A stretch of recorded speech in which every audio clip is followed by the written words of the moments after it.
बिस्मिल्लाहिर्रहमानिर्रहीम। अस्सलाम वालेकुम नाज़रीन। प्रोग्राम चमकते सितारे के साथ मैं हूँ सोबिया ख़ान और आप सबको बहुत बहुत ईद मुबारक मेरी जानिब से। A1 TV की टीम की तरफ से नशरियात हम आपके लिए लेकर आए हैं ईद की। और इस वक्त मैं कहाँ पर मौजूद हूँ ईद का प्रोग्राम करने के लिए? मैं डॉक्टर लैला हसन की तरफ आई हूँ और जो कि हमारी बहुत अच्छी जो है वो स्किन स्पेशलिस्ट हैं, एस्थेटिक फ़िज़िशियन हैं। उसके अलावा भी बहुत सारी मालूमात हैं जो कि मैं अंदर जाके दूँगी।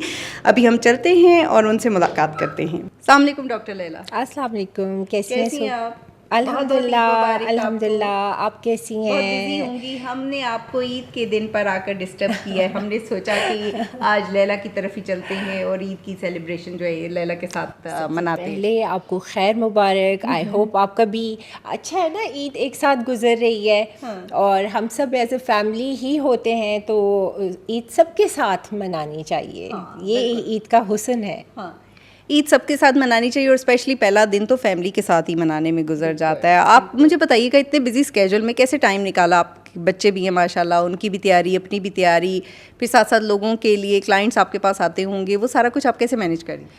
ये बहुत मुश्किल था क्योंकि चांद रात तक यू आर टोटली ऑक्यूपाइड। आपके पास इतने रश होता है और हर एक चाहता है कि ही ईद पे हसीन लगे। ये मौका ही ऐसा है कि आप सजते हैं, संवरते हैं, आपको अपनी स्किन भी अच्छी चाहिए, आपको अपना ड्रेस परफेक्ट चाहिए। तो हमें उस हिसाब से देखना पड़ रहा था कि हम कितने ज़्यादा लोगों को केटर कर सके, हर एक की ईद का एक हिस्सा बन सके। तो इट वाज गुड। जो है हर बंदा आपकी सर्विसेज लेकर अपने आप को खूबसूरती, हर कोई खूबसूरत होता है वैसे तो, लेकिन खूबसूरती में एक निखार आ जाता है। बिल्कुल बिल्कुल, आप सही कह रही हैं। आपकी स्किन अच्छी हो तो आप पे हर चीज़ सूट करती है, उठती है, जचती है। अब मैं दूसरी अपनी गेस्ट को आपसे मुतारफ़ करवा देती हूँ। महम मरवत हैं, कॉस्मेटोलॉजिस्ट हैं, मेकअप आर्टिस्ट हैं। दुबई से इन्होंने क्लासेस ली हैं मेकअप की और अब पाकिस्तान में अपनी जो है वो खिदमात पेश कर रही हैं। जी अस्सलाम वालेकुम महम। अस्सलाम वालेकुम जी, ईद मुबारक आपको। आपको भी बहुत बहुत ईद मुबारक। कैसी जा रही है ईद आपकी? ईद बिल्कुल अच्छी जा रही है। बस मुझे तो लग रहा है अभी आप बहुत ज़्यादा थकी भी हुई लग रही हैं क्योंकि पहला दिन है और आप लोग अपने इतने बिजी स्केड्यूल के साथ होते हैं क्योंकि आपके पास क्लाइंट्स आ रहे होते हैं, जा रहे होते हैं। तो ईद की तैयारी कैसे शुरू की और कैसे ख़त्म की? ईद की बस चांद रात तक तो बस समझ ही नहीं आई। क्लाइंट्स थे और पेशेंट्स भी थे, डॉक्टर के साथ बिज़ी रही काफ़ी। तो बस आज पहले दिन है ईद का, अब 2-3 दिन रेस्ट करेंगे, उसके बाद फिर से काम शुरू हो जाएगा। वाकई। तो ईद का क्या जोड़ा आपने बनवा लिया? चूड़ियाँ नहीं पहनी हुई, मेहंदी नहीं पहनी, टाइम नहीं मिला, क्या हुआ? हमें टाइम ही नहीं मिला बिल्कुल। चांद रात तक बहुत पेशेंट्स थे और उसके बाद ईद के कपड़े वगैरह तो मेट ऑफ उसमें ले लिए थे रमज़ान में, या एंड तक कुछ कुछ तैयारियां चल रही थी। और उसके अलावा मेहंदी का बस इतना शौक़ नहीं है लगाने का। तो अच्छा, वैसे डॉक्टर लैला ये क्या है आजकल? वैसे मैंने देखा ये ट्रेंड मेहंदी का है भी है और नहीं भी है। बहुत सारे लोग नहीं, मैं खुद थोड़ी सी होती हूँ एक्चुअली। जब मेहंदी उतर रही होती है ना तो तब आपकी स्किन बड़ी डिस्टर्ब हो जाती है हाथों की। बिल्कुल। ये इतनी आपने अच्छी बात की कि अब मेहंदी में भी ना आजकल कुछ बहुत ही जैसे ऐसी मेहंदी, इमरजेंसी मेहंदी कोन आ रहे हैं जो कि आपकी स्किन को बहुत डैमेज देता है इन अ वे कि उसमें ब्लिस्टर्स बनते हैं। और ऐसे ऐसे केसेस चांद रात के दिन बहुत आए कि वो मेहंदियाँ बच्चियाँ लगवा के आईं और उनके हाथों पे अच्छे खासे छाले बने हुए थे, ब्लिस्टर्स बने हुए थे। तो ये एक इमरजेंसी सिचुएशन हमारे लिए भी हो जाती है। And then we request them कि प्लीज़ आप मेहंदियाँ भी ऐसी जगहों से लगाएं जो कि पहले से उनके प्रोडक्ट उनका भी अच्छा होना चाहिए। जैसे हम कहते हैं ना, स्किन केयर में प्रोडक्ट बहुत मैटर करता है। इसी तरह आपकी जो मेकअप और कॉस्मेटिक्स से रिलेटेड चीज़ें हैं उसका भी प्रोडक्ट आपको देखना पड़ता है। तो यस, यू आर राइट। और मैं इसी खौफ से मैं खुद मेहंदी नहीं लगाती। वो होती थी ना पहले देसी मेहंदियाँ, पता नहीं आती थी, उसको घोल के फिर वो डिज़ाइन बनाए। वो अब कहाँ ज़माने रहे, अब तो पता नहीं जाती। वो एक ठप्पा सा लगवाते हैं और पता नहीं उसके बाद, हाँ, स्टैम्प होती है, उसके बाद आपका जी वो छप जाता है और वो फिर उतरते वक्त आपकी स्किन भी ले जाता है साथ में। बड़ा प्रॉब्लमेटिक होता है। तो आप मुझे बताइएगा महम, आप क्या कर रही हैं आजकल और क्या आपकी मतलब स्पेशलिटी है स्किन के हवाले से? स्किन के हवाले से तो मैं डॉक्टर से अभी सीख रही हूँ काफ़ी ज़्यादा। और उसके अलावा मैंने दुबई से कोर्सेज़ किए हैं मेकअप के, यूरोपियन मेकअप और कट क्रीज मेकअप, ये मैंने सीखा हुआ है। उसके अलावा मैंने तारिक अमीन सर से क्लासेस लिए हैं यहाँ पे पाकिस्तान में। और बस उसके अलावा मेकअप का ही बस ये ऑन एंड ऑफ ट्रेंड्स वगैरह जो चलते हैं, हाँ अच्छा। बिल्कुल यही है बस। नहीं, मुझे ये बताइएगा, क्या ये शौक़ जो था मेकअप की तरफ आने का या एक्सपर्ट बनने का, मेकअप एक्सपर्ट बनने का, क्या बचपन से, वैसे लड़कियों को तो बचपन से ही शौक़ होता है कि स्किन के हवाले से कुछ कर लें, कपड़े बनवा लें, तो क्या बचपन से ये शौक़ था और उसके बाद इसको आपने परसू किया? हाँ, बचपन से ही शौक़ था बस। और उसके बाद मैं एक हुदा ब्यूटी हैं, दुबई की टॉप इन्फ्लुएंसर हैं मेकअप में, उनको देख देख के बस मुझे था कि अब मैं भी इसी फील्ड में जाऊँ, हाँ मेकअप के ब्लॉगिंग में उस तरह से। अब तो ये है कि अब हर लड़की ब्लॉगिंग करती है, हर किसी को अब ये है कि मेकअप और ज्वेलरी और ये चीज़ें, मतलब अब हर किसी को काइंड ऑफ ना मेकअप सेंस भी है। अब हर कोई मतलब खुद भी अपना भी कर सकता है, तो वो उस तरह से अब आजकल मेकअप आर्टिस्ट और उनकी भी अब किसी को ज़रूरत नहीं है। अच्छा, तो मुझे ये बताइएगा कि आप दोनों से ही सवाल है, मैं बारी बारी पूछ लूँगी कि आप क्या रेकमेंड करती हैं। एक तो मौसम चेंज हुआ है और गर्मी आ गई है, मई शुरू हो गया है, तो गर्मी अपनी पीक पे शुरू हो चुकी है, तो इसमें क्या आप बताती हैं कि आप स्किन के हवाले से बताइएगा डॉक्टर लैला, कि स्किन के हवाले से क्या केयर करनी चाहिए? स्किन के लिए सबसे पहले ज़रूरी वही आपकी बात कि गर्मियां हैं या सर्दियां हैं। अगर गर्मियां हैं तो ऑफ़ कोर्स एक्ने के इशू ज़्यादा हो सकते हैं, specially in teen age girls. फिर उसी तरह 40s की एज में रोजेशिया के इश्यूज़ बहुत होते हैं जो कि ड्राइनेस के रिलेटेड होते हैं। इसी तरह ऑयली स्किन का बहुत इशू होता है। तो आपके जितने भी, अगर आपकी स्किन टाइप के मुताबिक भी देखा जाए तो there are many products which are water based, so we insist on water based products for the combination skin and oily skin.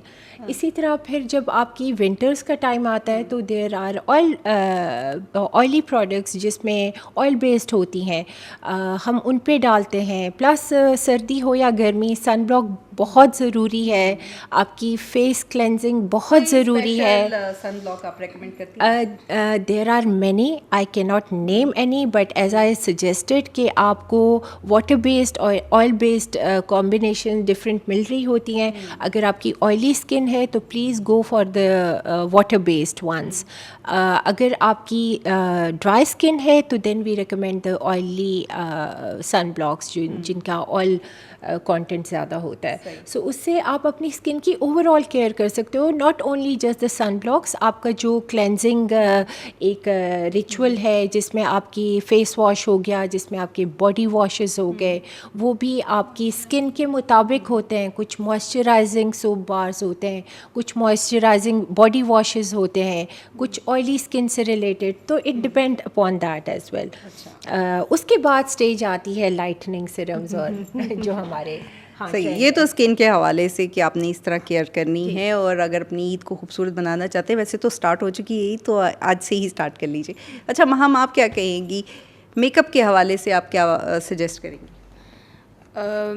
पहले मैं सोचती थी कि मेकअप मतलब प्रोडक्ट्स हैं, कुछ भी हैं, बस वैसे ही बंदा यूज़ कर सकता है।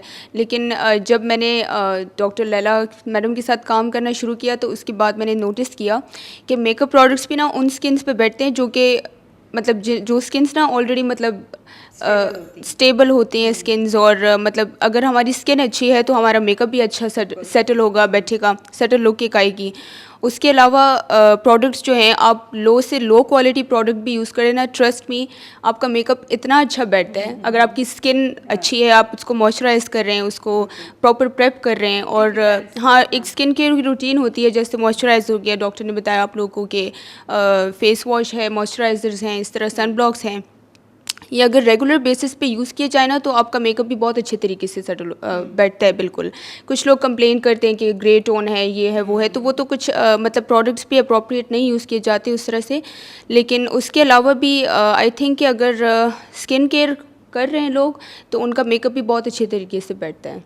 अच्छा, स्किन के साथ साथ में एक चीज़ लैला ये भी मालूम करना चाह रही थी कि बाल भी बहुत अहमियत रखते हैं, और ये देखा जाता है कि गर्मी में स्वेटिंग की वजह से आपके बाल बड़े डिस्टर्ब हो जाते हैं, तो उसके लिए क्या करना चाहिए? सबसे पहले मैं कहूँगी कि अंडरलाइन कॉज देखें। अगर आप कहते हो ना कि मुझे हेयर फॉल की हिस्ट्री है, मेरे बहुत ऑयली बाल हैं, लिम्पी हैं, ड्राई हो रहे हैं, तो हम कॉज को ज़रूर देखते हैं। आपको डैंड्रफ से रिलेटेड हेयर फॉल हो सकती है, आपको ओवरऑल कोई अगर हार्मोनल इशू है then again there can be hair fall. आपको कोई PCO specially in young girls और मिड एज में भी बहुत सारों को होता है, लेकिन आदमियों में भी there is androgenic cause as well. So you have to rule out the cause, और फिर उसमें आप देखते हैं कि अगर कॉज है तो उसके मुताबिक इवन जिस तरह हमने कहा कि फेस वॉश और ये चीज़, आपके शैम्पूज़ भी मेडिकेटेड आते हैं, आपके एंटी हेयर फॉल बहुत अच्छे प्रोडक्ट्स आते हैं मेडिकेटेड, आपके एंटी डैंड्रफ आते हैं, आपका उसमें ऑयली हेयर के लिए अपना होता है। तो अगर आप थोड़ा सा अपना रिसर्च कर लें, एक डॉक्टर से ज़रूर मशवरा कर लें, तो they can guide you for the products. And then there are hair fall anti hair fall serums, आप हेयर सिरम्स यूज़ करें। आप उसमें देखिए डाइट, अगर आपकी बायोटीन की कमी है, B12 की कमी है, आयरन डेफिशिएंसी है, so they trigger the hair loss a lot. आप उन चीज़ों को एड्रेस करें। Then comes your next step of any treatment, mesotherapy हो गई, PRPs हो गए, लॉन्ग टर्म अगर बहुत ज़्यादा किसी का है तो of course hair transplant, but they come on next level. पहले आपको कॉज रूल आउट करनी चाहिए, पता करना है कि वजूहात क्या हैं, किस वजह से, जो कॉज है, जो बेसिकली आपकी वजह, जिस वजह से आपके बाल जो डिस्टर्ब हैं या स्किन डिस्टर्ब है, तो वो आपको डॉक्टर से कंसल्ट करना ही पड़ेगा। अच्छा, आप क्या कहती हैं, बाल ईद पर कैसे बनाने चाहिए? बालों को क्या मतलब किस तरह से अपने बालों को जो है वो, क्योंकि गर्मी की वजह से मैं तो समझती हूँ कि मैं तो कर लूँ बालों को तो थोड़ी देर बाद तलवारें बन जाती, तो उनको क्या आप किस तरह कहती हैं कि वो सेटल हो सकते हैं स्प्रे के अलावा? स्प्रे के अलावा कुछ स्प्रे के अलावा वैसे तो कुछ भी नहीं है जिससे बाल उस तरह से प्रॉपर वो हों, लेकिन ये है कि स्टाइलिंग हर किसी का अपना एक वो होता है कि मतलब they desire different kind of hair styles की, या खुले हों या बंद हों। किसी को स्ट्रेट अच्छे लगते हैं, किसी को कर्ली अच्छे लगते हैं, किसी को लूज कर्ल्स और ये वेवी, इस तरह डिपेंड करता है। हाँ, किस तरह मौका होता है ना, तो बंदा कहता है ईद पे मेरे तो मोस्ट ऑफ टाइम खुले रहते हैं। मैं तो ज़्यादा बंद करती नहीं हूँ बिल्कुल। हाँ, आजकल खुले ही रहते हैं मोस्टली। तो उसके अलावा पोनी टेल या बंद वगैरह, मेसी बंद वगैरह ईद पे कर सकते हैं। हाँ हाँ, गर्मी में डिसेंट लगता है। हाँ जी बिल्कुल, गर्मी में हाँ टाइड अब अच्छे लगते हैं गर्मी में, बिल्कुल ये एक हैं।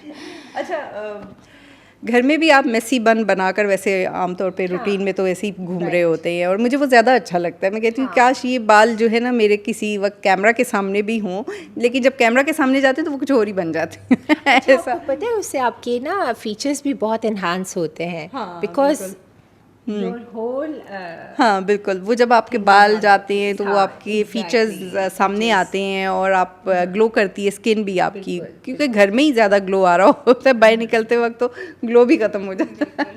वो फिर आपको मेकअप का सहारा लेना पड़ता है। अच्छा, ये मैं तो मेकअप और स्किन के हवाले इधर ही मतलब मैं घूम रही हूँ, मुझे ये भी तो बताएं कि ईद के हवाले से क्या तैयारियाँ कर रही हैं आप, और क्या बना है? अभी हम ईद की जो है वो लवाजमात भी लेंगे, तो आपने क्या आज बनाया है? आज चूँकि मीठी ईद है तो I have a sweet tooth, a bad sweet tooth. तो मेरी तरफ तो हर तरफ मीठा ही मीठा है, चाहे वो सिवैयाँ हो, शीर खोरमा हो। आई लव रसगुल्ले बाय द वे। तो मैंने मीठा ट्राइफल वगैरह सारा वो किया है। अच्छा, सेकंड डे ये होता है कि मुझे अपनी बहन की तरफ जाना होता है, तो शी लिव्स एट लाहौर, तो हमारा एक लिहाज से ट्रैवलिंग वाला लेकिन टोटली डिफरेंट एक आप इन्वायरमेंट में चले जाते हो। तो I really look forward for Eid. अच्छा, ईद का दिन आपने पहला तो घर में सेलिब्रेट कर लिया, दूसरा सिस्टर के साथ, और उसके बाद फिर तीसरा दोस्तों के साथ, और फिर उसके बाद रूटीन स्टार्ट हो जाती है। अच्छा महम, आप कैसे गुजारती हैं और कैसे आज सेलिब्रेट कर रही हैं अभी प्रोग्राम के बाद? यूजली तो हम ईद के फर्स्ट दिन पेशावर जाते हैं, वहाँ पे बस फैमिली वगैरह सारी घर पे आते हैं इस तरह, और कज़न्स वगैरह से मिलना जुलना सारा, और सेकंड डे बस वापस इस्लामाबाद। तो फिर यहाँ पे भी बच्चों वगैरह के साथ बस गुजर जाता है, भाई के बच्चे मेरे तो उनके साथ बस, और थर्ड डे बस दोस्तों के साथ, इस तरह फ्रेंड्स के साथ। तो फिर क्या आज आपने अपने घर में बनाया है? घर में मुझे तो कुछ नहीं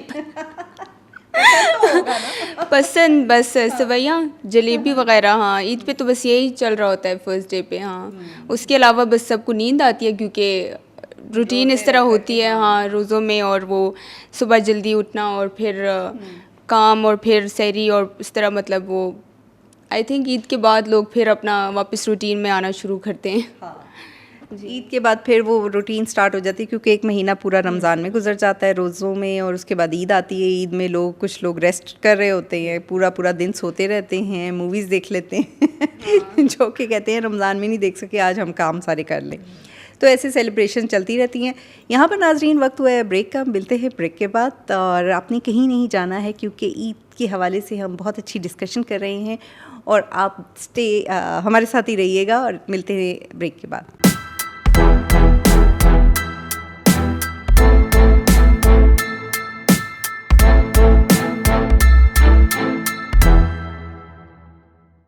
वेलकम बैक नाजरीन, प्रोग्राम चमकते सितारे के साथ मैं हूँ सोबिया खान, और हम बैठे हैं डॉक्टर लैला हसन के घर में, और ईद के हवाले से हमारी डिस्कशन चल रही है, ब्यूटी टिप्स के हवाले से, स्किन के हवाले से। और हमें एक नन्ही सी प्यारी सी लड़की ने भी ज्वाइन किया है जो कि डॉक्टर लैला हसन की बेटी हैं, ज़ाइना। अस्सलाम वालेकुम ज़ाइना। वालेकुम सलाम, कैसी हैं आप? ईद मुबारक। ठीक ठाक, थैंक यू सो मच यार। आप बताइए मुझे, कैसी ईद जा रही है आपकी?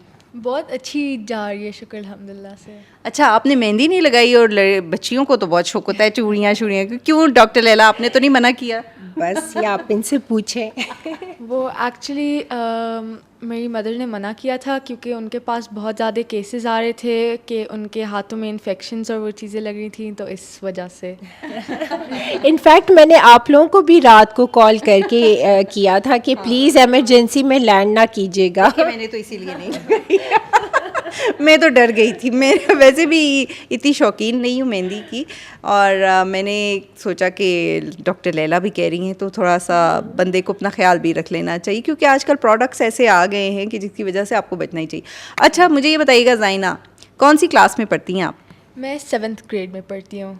अच्छा, तो एग्ज़ाम्स होने वाले होंगे आफ्टर ईद? जी, बस ये 3 दिन छुट्टियां मिली हैं हमें, और इसके डायरेक्ट बाद हमें एग्ज़ाम शुरू हो जाएंगे। तो उसकी वजह से मैं आजकल actually I am a blogger as well on Instagram, तो मैं उसकी वजह से मेरा वो भी ज़रा स्टॉप हो रहा है।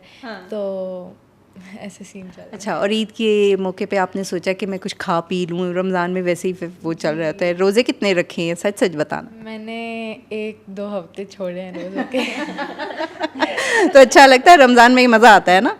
बहुत ज़्यादा, क्योंकि जब अफ्तारी के टाइम पे टेबल आपका सज जाता है खाने की चीज़ों से, तो बंदे ने ना भी खाना हो लेकिन देख के ही दिल भर जाता है। बिल्कुल। एक्चुअली जो ये ताक रातें थी ना, उसमें एक तो इबादत भी चल रही थी, साथ में आपका अफ्तार और सहरी वाला जो टाइम, तो एक इतना कोई अच्छा सा रूहानी माहौल बन जाता है कि आप जो बच्चे भी हैं वो भी रोज़ा रखने के लिए इंसिस्ट करते हैं। तो वो बहुत मज़ा आया हमने। और फिर बड़ी बात होती है कि पूरा दिन उसको कैरी करना, मतलब आपने रोज़ा रख लिया है, लोगों को देख के बच्चे रखते हैं अमूमन, लेकिन फिर सारा दिन वो किस तरह प्यास से, भूख से, और वो चाह रहे होते हैं कि पानी पी ले, लेकिन कंट्रोल कर रहे होते हैं। सेल्फ कंट्रोल बहुत इम्पॉर्टेंट होता है। क्यों, आप क्या कहेंगी, कैसे रोज़े आपके गुजरे हैं? हमारे रोज़े बहुत अच्छे गुजरे हैं। बस सारा दिन क्लिनिक में ही हम बिज़ी रहे हैं, हमें तो टाइम का भी नहीं पता चलता क्योंकि बैक टू बैक पेशेंट्स आ रहे होते हैं। तो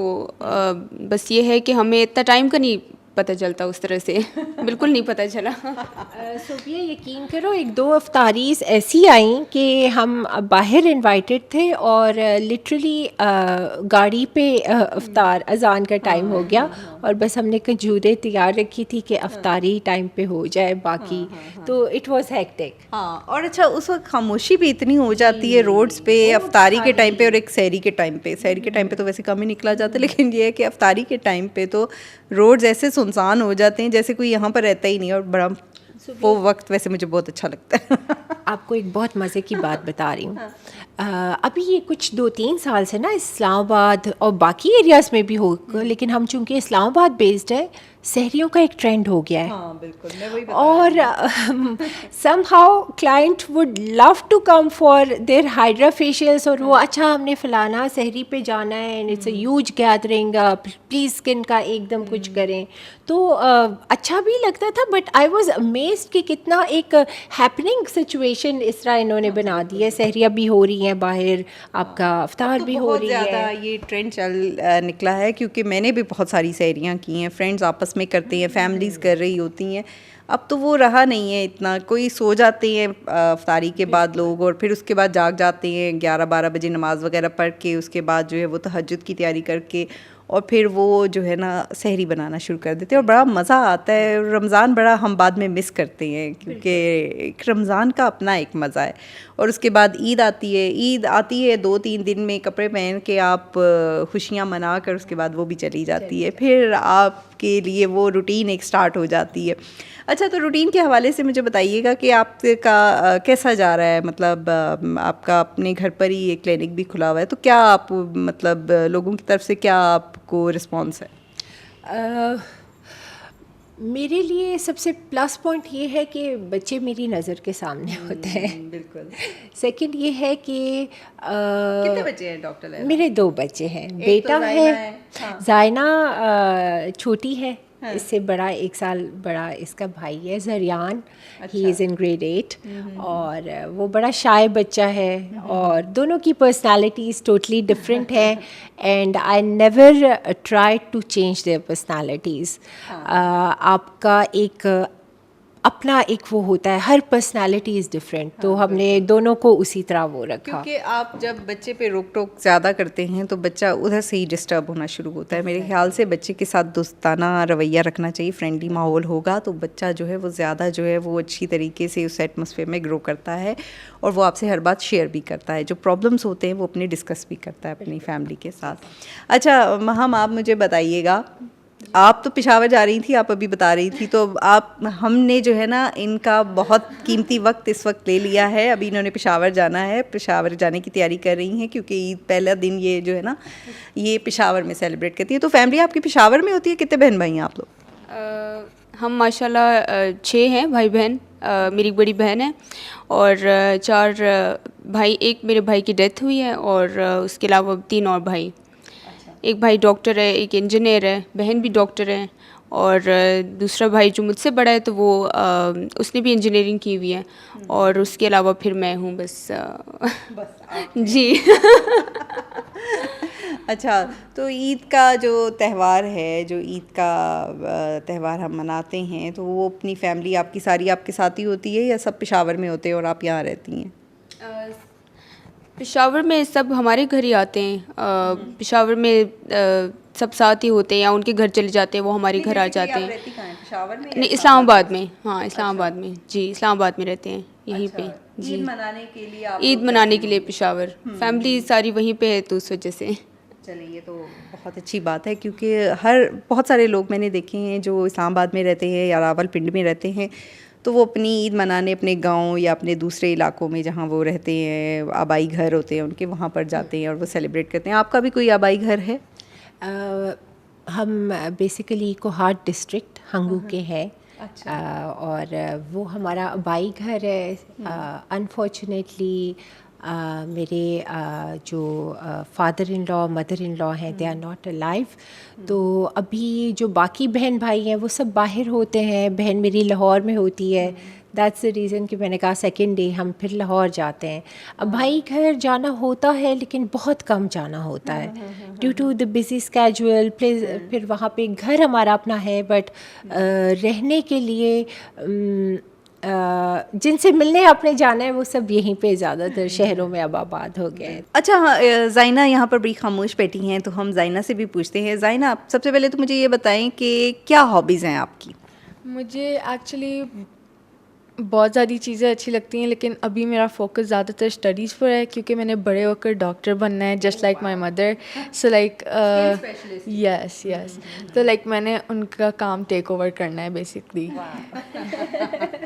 वेरी नाइस जी. बच्चे देखे वालदैन को देखकर ही तो वो परसू करते हैं, अपने करियर का जो है वो सोचते हैं. क्यों, ऐसा ही होता है ना? आपने भी क्या ऐसे ही सोचा था?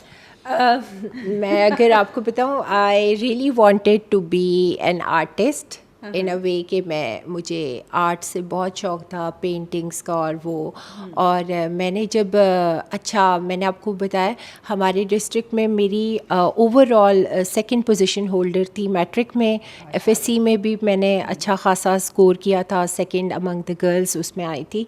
तो मुझे सब ने जब मैंने प्लान किया कि मैं होम इकोनॉमिक्स लूँ क्योंकि मुझे शौक़ था इस तरह लड़कियों वाले कामों का, तो मुझे सब ने कहा कि वो तुम वैसे भी सीख लोगी, try to get this MBBS degree. तो फिर मेरा मेरिट पे भी अपने उसमें इलाके से सेकंड पोजीशन पे था, तो आई प्रेफर्ड कि मैं पहले खैबर मेडिकल से पढ़ूँ. फिर जब मैं डॉक्टर बनी तो वही उसके बाद स्पेशलिटी फिर मैंने आर्ट रिलेटेड एस्थेटिक्स ही ली ताकि मेरा शौक़ भी पूरा हो. And I really wanted to work with a passion. So I love my work, I love everything about it. जब तक आप अपने पैशन से प्यार नहीं करेंगे, जब तक आप उसमें इन्वॉल्व नहीं होंगे पूरा, तो आप अपने प्रोफेशन को साथ लेकर आगे भी नहीं चल सकते. क्योंकि एक चीज़ आप इम्पोज कर दी जाए कि आप नहीं करनी है तो वो आपसे नहीं हो सकती. जब तक आप उसमें इन्वॉल्व नहीं होंगे सही तरीके से तो आप कोई भी काम परफॉर्म नहीं कर सकते. माँ मुझे बताइएगा, आप मेकअप के हवाले से बहुत कुछ जानती हैं, जो कि आज आप शर्मा बहुत रही हैं, मुझे लग रहा है बता भी कम रही हैं. तो हम कोई ऐसी चीज़ नहीं पूछना चाह रहे कि कुछ है या नहीं है. आपके क्या फ्यूचर प्रोजेक्ट्स हैं? फ्यूचर प्रोडक्ट्स एज इन किस तरह से, मतलब आगे क्या करना चाहती हैं? इसी को कंटिन्यू करना चाहती हैं, सैलून बनाना चाहती हैं या कुछ है आपका? हाँ, आई थिंक इसी को कंटिन्यू रखूँगी. और सैलून का बहुत साल पहले मैंने सोचा हुआ था, लेकिन सैलून का बहुत ज़्यादा हेक्टिक है, उसमें हेयर भी आता है, फिर स्किन भी आता है, और उस तरह से मतलब मैं अपने काम के साथ बहुत ज़्यादा पैशनेट हूँ. मैं अगर मेकअप भी कर रही हूँ तो मैं ख़ुद क्लाइंट का मेकअप करती हूँ. उसके अलावा हेयर का मैं नहीं करती क्योंकि मैंने सिर्फ मेकअप में बहुत ज़्यादा कोर्सेज़ वगैरह किए. हेयर पे मेरा इतना फोकस नहीं था शुरू से ही. तो ये होता है कि हेयर मेकअप स्किन फिर मतलब कॉम्बिनेशन में ही है, तो बंदा खुद ना करे तो उस तरह से सेटिस्फेक्शन नहीं होती. मतलब आप आगे जाकर हाँ, इस पर भी आगे जाकर हाँ मे बी अबूर हासिल करने की कोशिश करें. मैं चाहती हूँ बिल्कुल उर्दू बोलनी ताकि पता चले कि उर्दू का प्रोग्राम हमारा चल रहा है. हमारी जो कौमी ज़ुबान है वो भी बड़ी अच्छी बोली जाती है. क्योंकि एक वैसे ही सुनते हैं ना दूसरों से, बड़ा लगता है कि भाई अदब से बड़ी दिलचस्पी है इनको. तो वैसे ही अदब से वाकई मुझे भी बहुत दिलचस्पी है और होनी भी चाहिए. अच्छा लैला, आपके क्या फ्यूचर प्रोजेक्ट्स हैं? फ्यूचर प्रोजेक्ट्स मेरे एक्चुअली मैंने रिसेंटली अपना सेटअप थोड़ा सा उसको बड़ा कर दिया है, और I am focusing on few more lasers, I am focusing on few other जो हमारी इक्विपमेंट्स हैं जिसमें हम मज़ीद लोगों को वैरायटी. अभी स्टेट ऑफ आर्ट हमने पूरा किया हुआ है. Everything which can be treated aesthetically as a aesthetic physician we have completed it. But of course you have to groom up with every other year, क्योंकि आप जब तक अपनी कॉन्फ्रेंसेस को कोर्सेज़ को कंटिन्यू नहीं रखेंगे आपकी ग्रूमिंग स्टॉप नहीं होनी चाहिए. तो हर 2-3 महीने बाद मैंने एक प्रोजेक्ट इस तरह भी सोचा होता है कि I have to attend another conference, I have to increase my knowledge about what I am already practising in, और आगे मज़ीद क्या हम उसमें रेनोवेशंस और इनोवेशंस कर सकते हैं. जी नाज़रीन, आपको यकीनन बहुत कुछ पता चला होगा स्किन के हवाले से, मेकअप के हवाले से. और वैसे भी हमने सोचा ईद का दिन है तो किसी जगह पर जाकर सेलिब्रेट किया जाए, तो हमने सोचा डॉक्टर लैला की तरफ चलते हैं. वहाँ पर ऑलरेडी हम भी हैं और हमारे साथ उनकी फैमिली भी है. हम यहाँ पर बहुत इन्जॉय कर रहे हैं. ईद की गहमा गहमी है और हर तरफ जो है ना, हर तरफ लोग अच्छे अच्छे कपड़े पहन के अच्छे तरीके से तैयार होके घूमने फिरने निकले हैं. कुछ अपनी फैमिलीज़ की तरफ गए हैं, कुछ घरों में ही अच्छी अच्छी चीज़ें पका कर खा रहे हैं और महसूस हो रहे हैं, ईद से लुत्फ़ अंदोज़ हो रहे हैं. तो यकीनन आप लोग भी बहुत इन्जॉय कर रहे होंगे। यहाँ पर मैं डॉक्टर लैला से भी बहुत बहुत शुक्रिया करती हूँ और बहुत मशकूर हूँ कि आपने हमें अपने घर आने की दावत दी। Thank you, Sobia. You're always welcome and you are part of our family. Thank you so much. अभी हमने बहुत इंजॉय करना है। अभी हम प्रोग्राम के बाद भी थोड़ी देर बैठेंगे और कुछ खाए पिएंगे और उसके बाद फिर हम जो है महम को रुखसत करेंगे पेशावर के लिए। महम, आप कुछ कहेंगी? थैंक यू सो मच, बहुत अच्छा लगा और ये मेरा फर्स्ट ही शो है, मैंने कभी भी नहीं किया तो मैं बहुत ज़्यादा डरी हुई हूँ। नहीं, डर जो होता है ना, जो डर गया वो मर गया। वैसे तो ये कहावत है, ऐसा होता नहीं है, लेकिन डरना नहीं चाहिए मेरे ख्याल से। जब आप किसी चीज़ में आते हैं तो शुरू में थोड़ी सी आपको हेजिटेशन होती है, लेकिन उस वक्त के साथ साथ वो चीज़ें ख़त्म हो जाती हैं।